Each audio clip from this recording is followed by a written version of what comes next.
નમસ્કાર, આપ જોઈ રહ્યા છો સ્પાર્ક ટુડે ન્યૂઝ। સોમનાથ અમૃત પર્વ 2026 વોહી તિરંગા વોહી ઉડાન એક સાથ ખડા હિન્દુસ્તાન।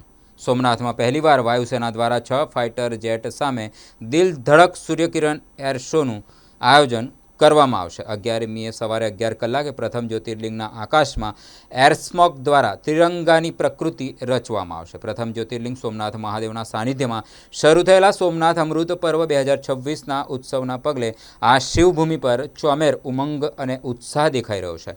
આ પર્વ સાથે પ્રભાત ક્ષેત્રમાં અનેક ઇતિહાસ રચવા જઈ રહ્યા છે। ભારતીય વાયુસેના દ્વારા પહેલીવાર સોમનાથમાં 11મી મેના રોજ ફાઇટર જેટ દ્વારા દિલ ધડક સૂર્યકિરણ એર શો યોજાશે। પ્રભાસ ક્ષેત્રના આકાશમાં સૂર્યકિરણ એર શોમાં 6 એરક્રાફ્ટ દ્વારા આકાશમાં tricolour smoke trail, colour smoke loops and rolls, close formation, diamond formation સહિત હવાઈ કરતબો દ્વારા અલગ અલગ રોમાંચક ફોર્મેશન દર્શાવવામાં આવશે। વડાપ્રધાન શ્રીની ઉપસ્થિતિમાં યોજાનાર આ એર શોના શ્રદ્ધાળુઓ અને સ્થાનિક રહેવાસીઓ સાક્ષી બનશે।